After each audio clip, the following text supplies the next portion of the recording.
1 મિનિટનો કુકિંગ મંત્ર.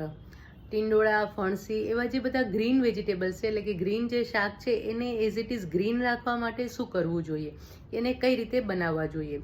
તો જ્યારે તમે આવા કોઈ પણ ગ્રીન વેજીટેબલ્સ હોય એને જ્યારે તમે વઘારો ને ત્યારે એની અંદર તેલ એડ કરતા હોય છે. ઘણા લોકો સોડા પણ એડ કરતા હોય છે. પણ જો તમારે સોડા એડ ન કરવા હોય તો શું કરવાનું છે કે જ્યારે તમે એને વઘારો ને, વઘારમાં આપણે રાઈ કે જીરું એડ કરતા હોઈએ, એની સાથે હિંગ અને હળદર એડ કરતા હોઈએ છીએ. ચપટી જેટલી હળદર ત્યારે જ એડ કરી દેવાની છે અને એની સાથે તેલમાં જ મીઠું એડ કરી દેવાનું છે. આ મીઠું એડ કરવાના કારણે શું થશે કે એની અંદર એક જાતનું સિઝનિંગ થશે કે જેમ આપણે સોડા એડ કરતા હોઈને જે કલર સરસ રહેતો હોય છે ને, એવું કામ મીઠું કરશે.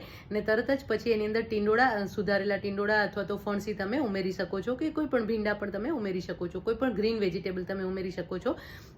અને એકદમ સરસ રીતે એને મિક્સ કરી લેવાનું છે, હલાવી લેવાનું છે અને 1 કે 2 મિનિટ માટે ખુલ્લા ચડવા દેવાના છે, જેથી કરીને તમે જો ઢાંકણ ઢાંકશો ને તો એની વરાળના કારણે અંદરનું જે શાક છે એ ચીકણું થવા લાગશે.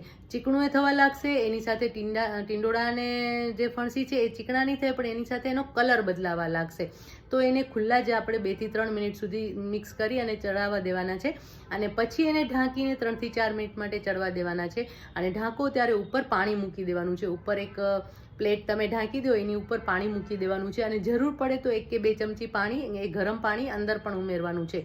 આ રીતે તમે ટીંડોળાનું શાક કે ફણસીનું શાક બનાવશો ને તો એનો કલર પણ એકદમ સરસ રહેશે અને જ્યારે ટીંડોળા ચડી જાય ને ત્યારે એની અંદર તમે મસાલો પણ એડ કરી શકો છો.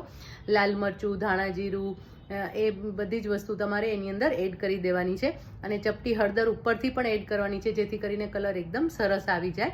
આ રીતે તમે શાક બનાવશો તો શાક એકદમ કલર પણ એનો સરસ આવશે અને સ્વાદમાં પણ બહુ જ સરસ તૈયાર થશે.